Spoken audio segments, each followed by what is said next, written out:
Welcome to an incomplete guide to personal growth. We invite you to take a breath and take a listen to our podcast that explores the wonder, humor, challenges, and sometimes those self-inflicted wounds on a journey of personal growth. Our weekly podcast conversations include stories, resources, and tools that you can incorporate into your daily life. We're the mother-daughter duo of Sydney And Kelly.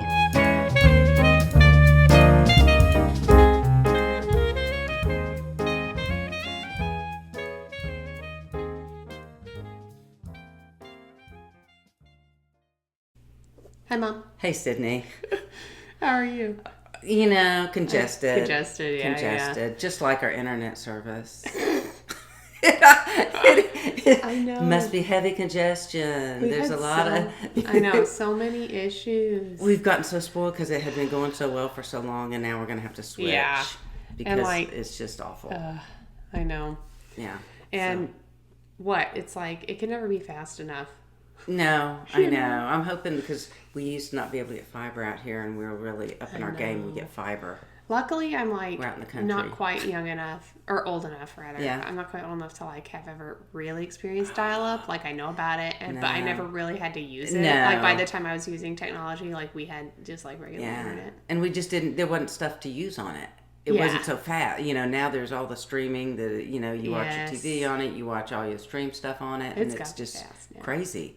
And you got 3-4 people using it sometimes, and depending on what they're using it for. So it's wild. Anyway, we'll see. I mean, with internet, we're using it today. Yes, we are. For our interview. Yes. With Adam Dorsay and his book, Super Psyched. About making connections. Yes, which is good. So how about we're that? excited to talk with him for this episode. Yeah. This will be great. Today we have Adam Dorsay with us.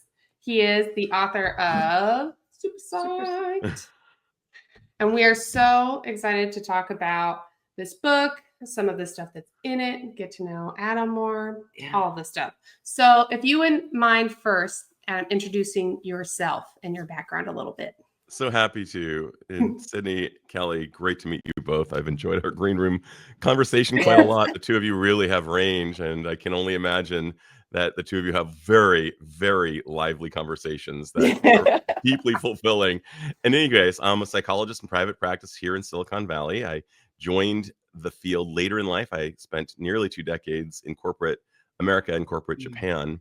I have 2 sons. I am happily married for over 22 years. Wow. And I specialize in working with kind of high functioning, high achieving adults of the Valley, who you might imagine seeing walking around here. It's a unique place where it's like, man, the standard is really, really high, which has a lot of side effects, as you might imagine. So a lot of stress, a lot of keeping up with the Joneses. I have 2 TEDx talks, one on men and emotions. Yes, they have them. And the other is on friendship and adulthood, which is a really important topic and largely overlooked. I also created a program at Facebook, a resiliency program for their counterterrorism and child safety teams for their safety department, trust and safety department. Work there in kind of a consultative basis. For about 4 years. The program went international, and I continue to do that type of resiliency work with DigitalOcean and other places. And so it's a lot of fun. Just during COVID, I started my own podcast, Super Psyched podcast. Had people like Steve Kerr on. We were talking about the Spurs versus Warriors, and people like him. Let's see, and just recently I put out this book, and it's been super exciting.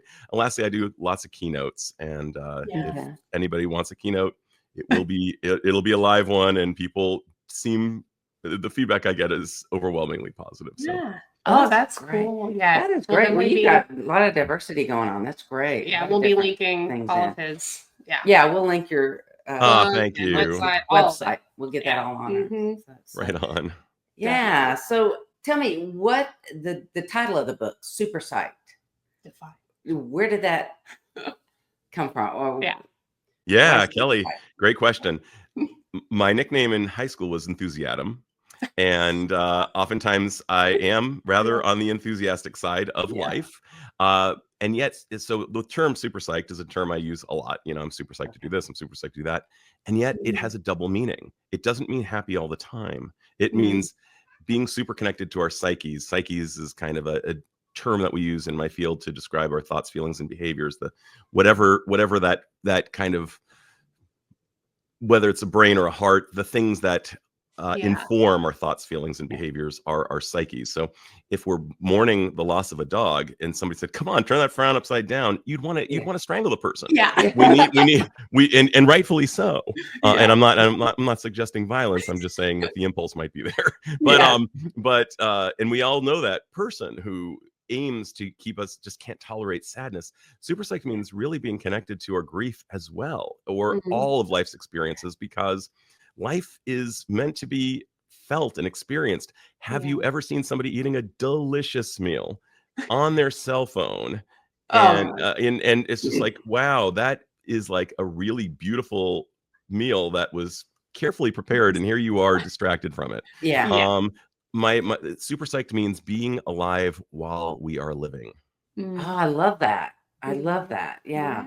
Because I'm glad you brought that in, the full range of emotions. And it's not just the happy, it's the, again, the connection, which we're going to talk about. Right? Oh, yeah. So the word connection, of course, showed up a lot. We'll talk about that. So with all of your, it sounds like you do a lot in your own practice and working with people. What drove you to then write a book instead of just kind of keeping with what you're doing? Sydney, I love that question. One of my heroes is Irv Yalom. He was a professor at Stanford, and he wrote a lot of great books on existentialism and psychology. He said every book he ever wrote bit him in the ass, and this was the book that bit me in the ass. If I'm allowed to say that. It was like a pit bull that took hold of me and would not let go until I was finished. Wow. I started other books, but this one was the byproduct of about 20,000 hours of conducting individual and couple psychotherapy. The word connection just keeps showing up. Like, what's up with this word connection, and what does it mean? And in my podcast, interviewing these thought leaders, connection, reading all these books, connection. And yet, if you look up the word connection in the dictionary, it has like connecting thoughts, connecting people. Okay, that's not what people are talking about. You look it up in the American Psychological Association, there's no definition for connection. Wow. And yet, if you look in my diagnostic manual, which is called the DSM, virtually every condition that we don't want, such as depression, which has a hallmark feature of being disconnected from the present because we are ruminating about the past. In the past, or if anxiety, we are future tripping, we're worried about the future, catastrophizing, to borrow a Mark Twain quote. I've lived through thousands of catastrophes, most of which never happened. And that's one of the things our brains can do, but it disconnects. Trauma is can be a disconnection through dissociation and depersonalization, and psychosis itself is a break from reality. So if at the heart of everything we don't want is disconnection, it seems logical that at the heart of everything we do want is connection. Here you are, mother and daughter, choosing on your own volition, on your own free time to hang. That is amazing. And the two of you have made a conscious decision to invest your heartbeats in hanging out together. And one of the things that I've noticed is people are not thoughtful about how they allocate their time. They take what's easy. They get on their phone, they doom scroll, and they ask, where did the time go? And yet I'm so busy. Except for the fact that, but where are you allocating your time? You're being a consumer, and boy, are the social media platforms happy to have your eyeballs, but your heartbeats are being wasted. And what I want people to do is, and this is a manual for them to try to find connection in the way it is meaningful to them. The definition that I came up with about 10 of my colleagues, other licensed professionals, was vitality, what brings us alive, life force. And I'm going to ask each of you a question. Okay. I want each of you to tell me about a song that you heard perhaps as a child that the second you heard it, you were like, oh, this is my jam. Like you were like, can either of you tell me about like a song, just one song? Yes. Okay. So every time I think about that, I think of Peter, Paul, and Mary and going to the zoo. Going to the zoo was what hit you. Okay. Yes, I don't know that immediately. song. Such a good That song. is so That's so awesome, though. Okay. Because I was going to say a Peter, Paul, and Mary song too. No way. I love Puff the Magic Oh, Dragon. yeah. Oh, my God. You know that chord progression of Puff the Yes. Magic Dragon. You know, I Yeah, learned it on so guitar a good. few years ago, and it's, beautiful. Oh, it's Yes. beautiful. Yeah. Mhm. So Yeah. so you felt an aliveness. Now, let me ask you I'm going to compare this. What is something that your schoolmates or your friends might have been totally into, but you were not? Ooh. Oh, I think for me it was like a lot of them liked R&B and like hip hop music, and I just didn't like listen to that type of stuff. Mhm. Yeah. I was too entrenched in my classical. in your stage. classical, yes. Yeah. That was your truth. That was your jam. Mhm. was It really classical. was. That's And amazing, Sydney. And how about you, Kelly? What was something that I you could think of this. That my brother would listen to. My oldest brother, would listen to like AC/DC and all this really loud music. I was your older brother. That was what I was And he listening still to. does. And it's like, can we just not have a little calm? I was country and folk music, Yeah. I mean, I was just your pop, Yeah. Totally. Probably Yeah, I can still remember the first time I heard Highway to Hell and the first time I heard Back in Black. I was just transformed. So those were my jams. Those were not yours. And Yeah. the Right. problem is many of us try to conform with something that is not Mm. true for us. Maybe we're Yeah. good at the thing. Maybe we're good at accounting, but we don't like being an accountant. And Yeah. so many of us use that dash between our birth date and our death date based on other people's likes or what brings them alive. Or Mhm. we erroneously conclude, just because I'm good at it, that's what I should do. And so I'm going to give you one last other physical experience right now. Uh-oh. Has either of you ever been at a party and met somebody for the first time and gotten a limp handshake? Yeah. Oh, Yeah. you just saying that. I know, makes me right? go, It's just like, ooh. Yeah. Many of us go through life like a limp handshake because we're not connected to ourselves. And so we don't want that. I want people to feel vital. Think about that. That's the exact opposite of Yeah. connection as people, I believe, mean it. We Yeah. want to be Mhm. vital. We want the things that make us come alive. And Yeah. each of us has a different formula for that. And so I look at connection through 4 basic lenses. No book that I know of has done this because there are books Yeah. on, connecting with your spouse, connecting with your children, connecting with your clients. But I look at it as like if you can imagine an archery target with 4 circles, concentric Mhm. circles going outward, the bullseye would be connecting with yourself.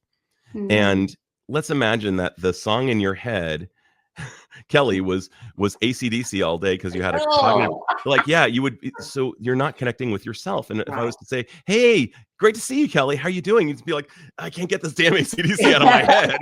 And so many of us go through life like that. Mm. So we need to connect with ourselves. It's not a selfish thing. Hurt people end up hurting people, hurt people. Yes. And one of the things that we know for sure is taking care of yourself and putting on your own oxygen mask, as we always hear, is got to be done first. So the second thing, and I know both of you are moms, so you both get it. Yeah. It's like when you don't take care of yourself, the kids suffer a little bit. Oh, yeah. So the second ring is connecting with others. Others could be like my wife, it could be my kids, could be my pets. I actually include pets. I used to run the pet loss program over at the Humane Society, and the buckets of tears that people would experience was just unbelievable. So pets are others. The third is connecting with the world. The world includes art, so like conducting music. It includes work. It includes nature. It also includes our ancestry and other things. As Dr. Maya Angelou once said, we can't connect. What is it? We don't know where we're going if we don't know where we came from. I'm saying it poorly, and that's a great quote. And so ancestry is so important. And then the fourth is connecting with something greater. Now, so for some of us, that means going to church on Sunday and connecting with God through religion. For a spiritual person who's not religious, it might mean connecting with a spiritual community and doing other things. And for the Orthodox atheist, I'm telling you, they go to the Grand Canyon or they look at the stars from the desert at night. They will experience awe, which is a something greater experience.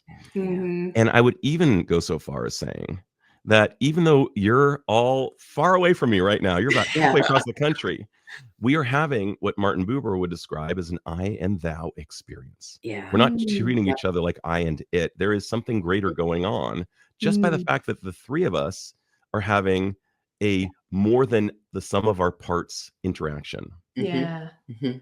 That's so Yeah. cool. So That's amazing. I think what how you can do that, because Yeah.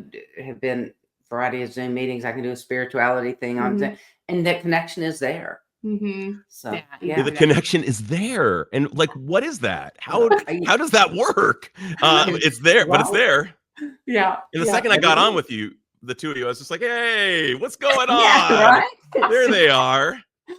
Yes. It's so Yeah. crazy. So how would you say it seems like these all kind of tie into each other Mhm. by starting inward and then you move out? Would you kind of say that's how you connect the four together? Yeah, it's a chicken and egg thing, because as you connect with, let's just go with you, Sydney. I know you conduct orchestral music. I'm guessing that when you're in the zone Yeah. and you're flowing and Yeah. you're connecting with a large body of musicians, Mhm. and there is something, you're connecting with the world, Yeah. but you're also connecting with yourself. You're like, this is me, Sydney, not as mom, but me, Sydney, Yeah. as Yeah. conductor, not as Yeah. daughter.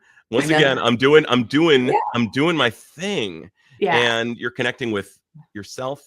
In some ways, you're connecting with others. Yeah. You're certainly connecting with the world, and you're certainly connecting with something greater in that moment. So they all inform each other. But at the nucleus, if we Yeah. don't take care of self, Yeah.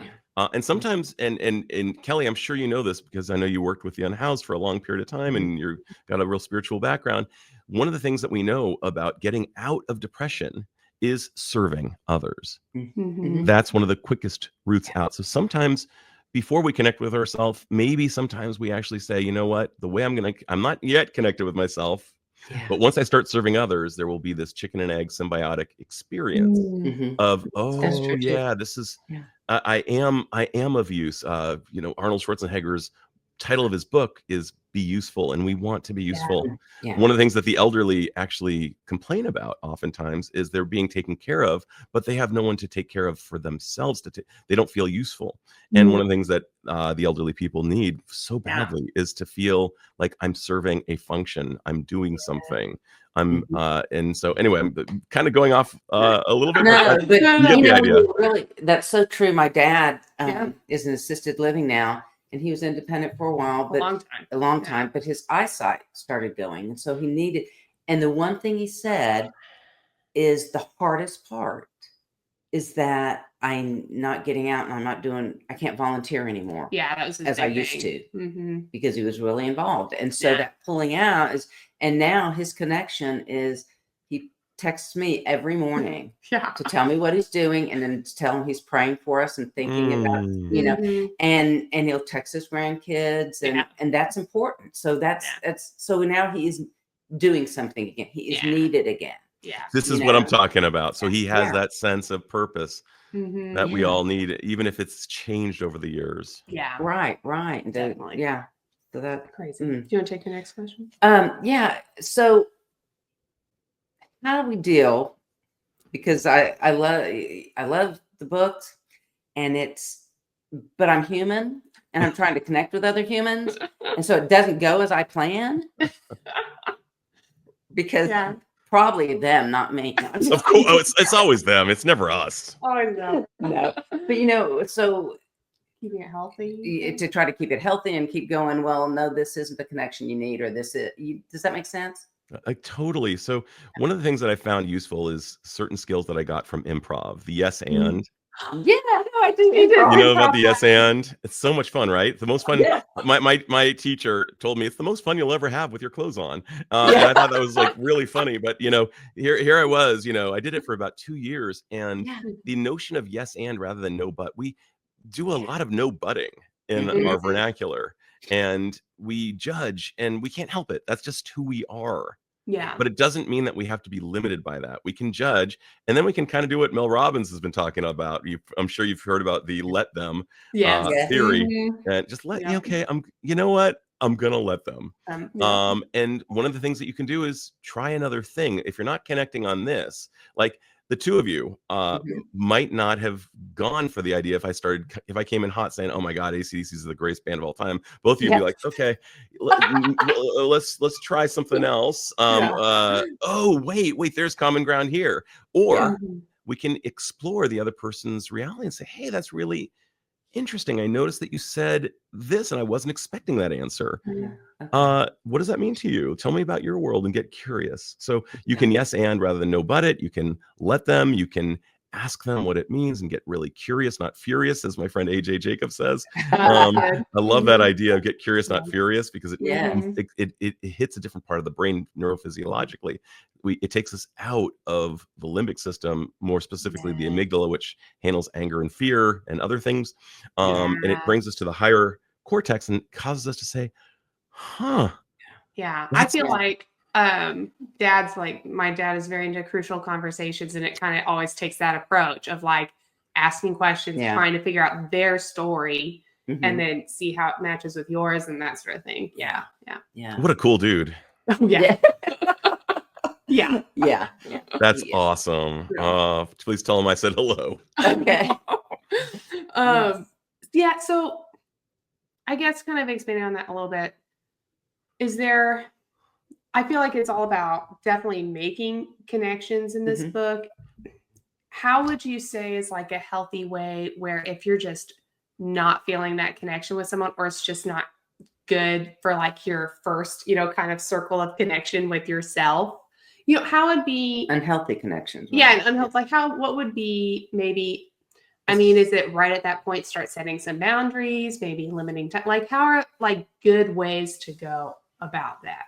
Yeah, I'm going to be really simplistic here, but I do believe that, and what it's like when you have coffee with somebody and they seem really interesting, except for the fact that they are only interested in being interesting, and they're not interested at all.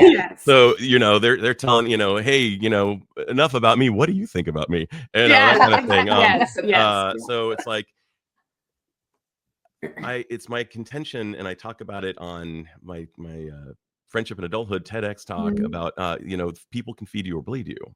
Yeah. And so I have this diagnostic that I call the driveway test. So you get in the car after having hung out with somebody. Let's imagine that you have been hanging out with somebody who was just absolutely everything came back to them. Everything came back to them.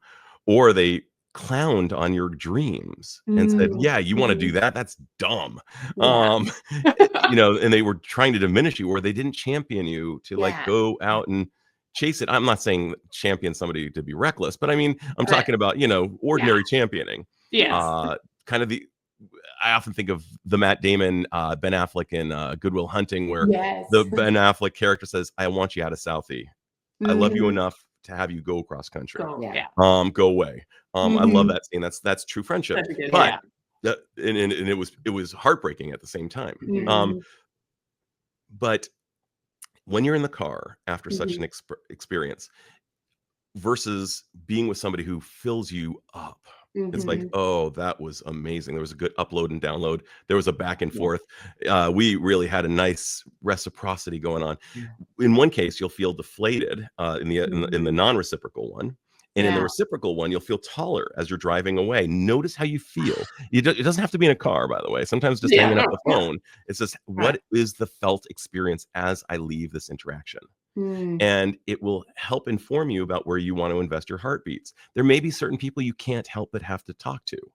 Sometimes it's your boss who may suck. Sometimes it's a friend who you feel like ambivalent about, to put it mildly. And I am really a big fan of that moment where Galinda and Afalba say, you know what? This is for the better. I am better for having known you, but at the same time, I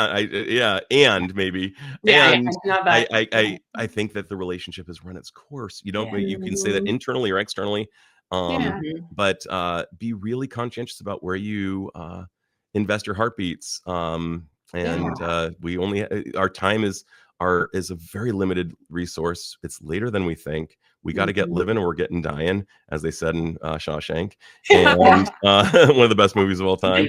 And we can lose our money and get it back. We can lose our health and get it back, but we can't lose our time and get it back. So one of the things that this book is really about is, hey, in addition to being committed to being alive while we're living, let's be really conscientious about how we allocate our time. One last thought, and I don't know if either of you has ever done this, because I know I have. But here's a story kind of about me. Yes. It's Saturday morning. I wake up. I brew some coffee. I turn on the Netflix. I got something streaming. I'm petting the dog. I'm feeding the dog. I'm opening up my snail mail. I'm opening up my email. I'm opening up my texts. Oh, what's going on in social media? Let's fold some laundry. I'm doing all the things. And then Monday rolls around and I say to myself, where was my weekend? Yes. We go like moths to a flame, looking for the easy stuff. And the harder stuff is usually where the better stuff is, the stuff that has a little barrier to entry, like going on a hike with my wife. I know I'm going to feel way better than, and by the way, I'm not clowning on watching Netflix. I love watching Netflix. But I also have come to believe that we need to create more and consume less. And that is one of the ways that we get happier. And creativity even includes, it's not just about painting. I don't paint or draw. If you saw my paintings or drawings, you'd know why I don't do them. Because they're terrible. Stick figure at best. But I podcast, I write, I hang out with my friends. I go for a walk with my son. Even just walking the dog is creativity, in that we're getting photons, we're getting what's called biophilia by being around trees and birdsong. We might bump into a neighbor and have an unexpected awesome conversation. So create more, consume less would be one of my big dictates about how we use our time. I love that. I was just going to ask, give some practical ways for these connections, and I love that, because that's getting out. I'm like you. I'm not going to sit around doing art type things, but my creativity, if I'm out on a walk, or my little walk, I call it in the morning, because I'm not sure if I'm jogging or walking anymore, but I'm out there, and the creativity will just come. And it's so, and I feel so different that from the days that I don't do something like that. So that's great. And it's connecting to me, but it's a connecting to all the people that I see for the last 12 years as I walk, I've never asked this before, Kelly, but I'm going to ask you. Oh, good. On the days that you actually leave it all in the field and you've been creative, you've done your jog, you've done many of the things that matter to you, is it easier for you to close your eyes and say, I'm going to go to sleep now, versus on the days that you don't? Yes. Yeah, I think it is. And I'm a good sleeper, I have to say. That's amazing. What a blessing. But I do know that my thoughts are quieter as I'm going to sleep. Yeah. There's Martha. not oh, you didn't, or let's try this now, thinking, I've had my time. You've done it. Yeah. And so one of the things I've noticed in my own life and in the people's lives of who I serve is that on the days that they leave it all in the field, they don't have an existential crisis as they're closing their eyes, saying, this day is dead. I'm not dead. And hopefully my autonomic nervous system will take me to the morning. But, it's just like, it's hard to kiss the day goodbye, to borrow from a Broadway show tune. I think that's chorus line. Be careful, because I start saying that it's a bad thing. But it's easier for us to kiss the day goodbye, because we don't feel like this existential crisis of like, what did I do with my day? So some of us can end up staying up late, putzing around, doing nothing except not sleeping. Right. Oh my gosh. Yeah, I'm reading this book called Meditation for Mortals. I remember his first name. I think it's Oliver Brackman. Anyway, we mentioned it in the podcast. And it's one of the things I love is you don't have to do something huge. Like, forget the long-term planning, because you can. I'm guilty of long-term planning, and then it never happened. I have a friend, we can sit and plan a whole retreat and never do it. Can. We had fun planning, but we didn't. But it's like, just do Little things. and you may not enjoy it, so you don't have to do it again. Try and do. Yeah, because I think we're grandiose. Okay, I have to go make all these connections tomorrow. No. That's right. So BJ Fogg, who's a habit expert, says floss one, if you're not a tooth flosser, start with one tooth. And I think that's genius. Once you Yeah. get started on something, like, you know what, I'm just gonna do one push-up. It's been a minute since I've done my Yeah. push-ups. Once you start doing one push-up, you know you're gonna be doing a little more. Oh, And yeah. I remember when I was starting my dissertation, I was like, do I or don't I? Do I or don't I do? And I was like, screw it. I'm Mhm. doing. And I started, and then 6 hours went by. Nice. And I looked up and I was like, oh, what happened? So we don't, and I don't expect anybody to pick up this book and do all of the things. That's crazy. Yeah. The old expression is you chase two rabbits, you get neither. Mhm. Chase one thing at a time. And my favorite saying of all time is, the main thing is to keep the main thing the main thing. And it could be just doing one little thing. As we're trying to grow a new part of ourselves. Our brains are always growing. We now know that we can teach old dogs new tricks. My father is going to be 86 in 2 months.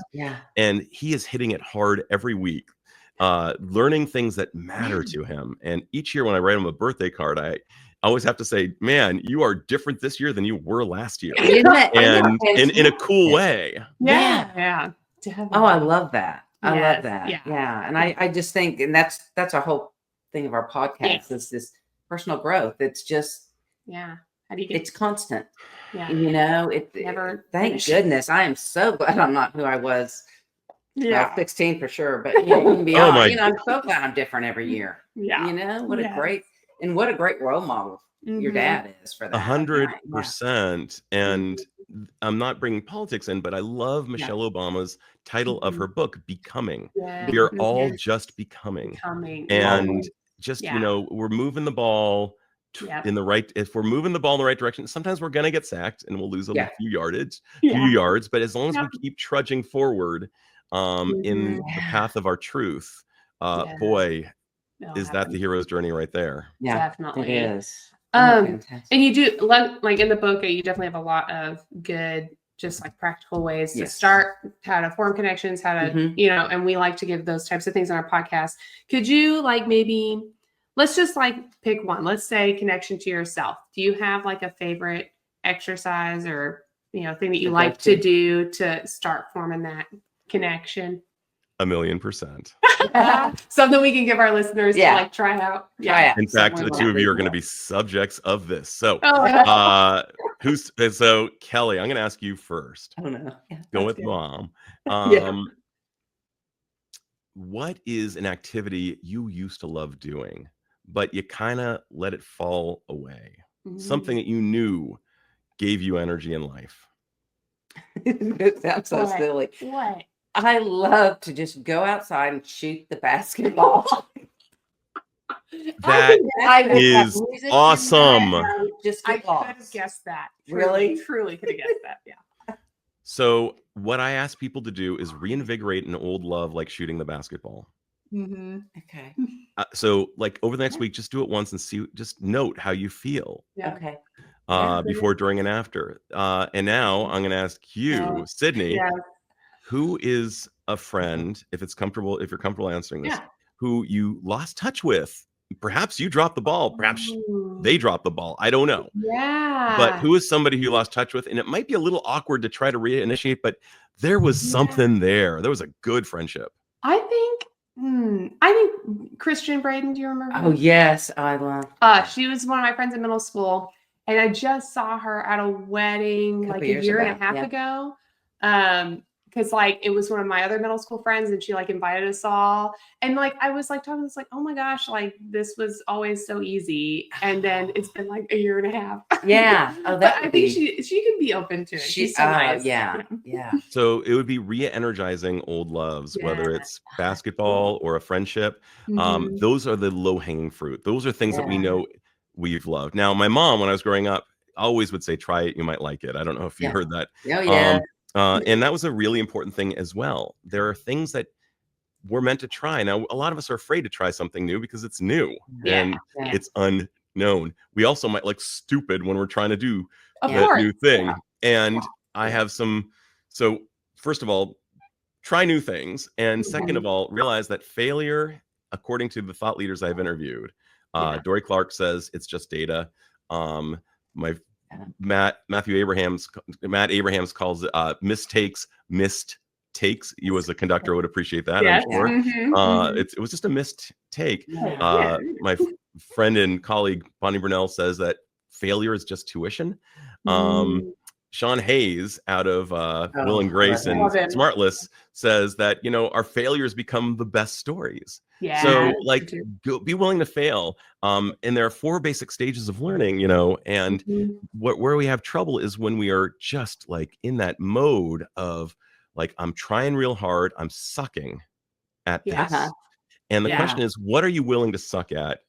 Because the payload, you know, the reward on the other side is going to be so great. I was willing to suck at learning Spanish and Japanese. I looked like a moron. And the reason that, you know, most people, I took 5 years of Spanish. Well, can you speak? Donde está la biblioteca? And it's like, that's all they say. And you're like, dude, that sucks. Your Spanish is horrible. The reason their Spanish is horrible is they were taking it for the class and they weren't willing to look stupid. And you have to, as we're learning, we have to get into it. And look dumb for a long time. Oh, you have to. I think that's the one thing. I think that's why I loved improv. Because you're gonna fail. Just know you're gonna be out there just flopping sometime, and sometimes you're gonna be great, and it doesn't matter. On your ride home, you don't have to be. You go, there's next time. And I learned so much from that. Just the failing part. Well, and that's where I see everybody quit playing instruments. Is because they're like, they get to a certain level, and I would get there. You get to a certain level, you have to push yourself, and you have to keep being really bad, and then you'll get to the next level. And then you push and you're really bad, and then you get, and that's where everybody quits. They can't get past the first level of it. Or you stay at my level. And I play It's a Wonderful World over and over. But it becomes like a meditation, I'm guessing. So that's fine. It sounds like that's not something that you're wanting badly enough. No, but I have fun at it, so it's good. There you go. It's a wonderful, you know, what a wonderful world becomes maybe just is it It's a Wonderful World or What a Wonderful World? Which song? What a Wonderful World. The Louis Armstrong song. Great song. So I'm guessing that becomes like a meditation for you. It's like it's a thing that you're able to do to just kind of find flow and just be like, all right, you know, this will be good. So that's so people just need to try new things and things that, and even things that they love. Doesn't have to be new. It could be something they loved a long time ago. I love that reconnecting thing. So as we wrap up a bit, and you've given us a lot of great little points that I read in your book already. Awesome. But what are like 1 or 2 takeaways like you want our listeners to kind of know something that they'll gain from the book? Your formula is your own. As long as you're not hurting anyone else, there is no such thing as a guilty pleasure. Growing up in high school in the 80s, as I did, and one of the things I talk about in the book was my complicated relationship with George Michael. Like, sure, I loved AC/DC. Sure, I loved the typical, you know, guy stuff. But to actually say, you know, hey, I think Wham is amazing or George Michael is cool. That was not cool back when I was in high school. You couldn't say it. And so people would say, oh, well, it must be, it's a guilty pleasure. No, it's not a guilty pleasure. It's a pleasure. I'm hurting nobody. And George Michael is awesome. And thank God he was finally inducted in the Rock and Roll Hall of Fame. I wish he'd been alive for it. But to me, you know, best voice of all time. And I'm serious. And I'll stand by that. And I don't love this idea of declaring who's the objective GOAT. I want people to have their own GOATs. For me, Steph Curry, I don't care how good anybody else is. He will be my GOAT in basketball. He's the one who brings me, he brings joy to me. He just, watching him play kind of lets me feel like anything is possible. There are certain GOATs in my life, and and I want everybody to claim their own. Everybody, you know, nature does not create duplicates. We are all individuals. We all have our own connection formulas. I hope that people will be committed to trying to find their own formula that brings them alive. Oh, I love that. I love that. Good. So good. I love it. Steph Curry is here. Tony Parker. Yeah. Your guy? Oh yeah. Yeah. Oh yeah. Always Tony Parker for sure. Isn't that funny? It's so great. So great. And for baseball, there was a giant named Willie McCovey, and he was slow. He was definitely not the best baseball player of all time, but he will always be my GOAT because he was the guy I watched with my dad when I was a boy. Oh, There- that's yeah. And I so, love Willie that. McCovey, Yeah. it's like, I love this guy. This is so so good. good. Oh my Oh, gosh. I sure appreciate your time with Yes. us. This has been fun Such and a good- informative. I love it. Yes. I love it. Such a good Ah. conversation. Yeah. Yes. Thank So you. definitely everybody needs to be getting Yeah. Look, Super Psyched. super We'll be psyched. linking it for sure. Yeah. But yeah, it was such a good conversation. Thank you so Thank much. you. Oh, Kelly and Sydney, love being with y'all. It was just amazing. That was good. That was fantastic. I'm so glad we were able to interview him and Yeah. check out his book. Yes. Hopefully you Yeah. guys will get it and check it out too. Hopefully you learned something new about connections in your life. And if you liked it, definitely, engage with us on Instagram, Patreon. We like doing these types of interviews, kind of mixes up our podcast. Yeah. And then this next month, April, we're kind of making it lighter Yeah. before we jump into heavy stuff in May. So it'll kind of be a little bit more of our hodgepodgey month, but it should still have some fun episodes. Oh, we're having for some you. fun. We Yeah. are. April Fools is coming up, people. Oh my gosh. Yes. All right. Well, we look forward to next week when we take a breath and take a listen.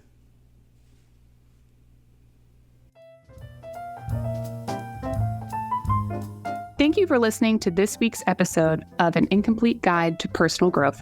There are many ways you can stay connected. Follow us on Instagram at An Incomplete Guide Podcast, where you can sign up for our email list and get posts that delve deeper into our weekly topics. Make sure to subscribe to our podcast page wherever you listen to your podcasts. We would really appreciate a rating and sharing us with your family and friends. We're so glad you chose to spend your time with us and hope there was a thought, a resource, or a laugh that you can take on your journey. We'll be here every Tuesday for you to take a breath and take a listen.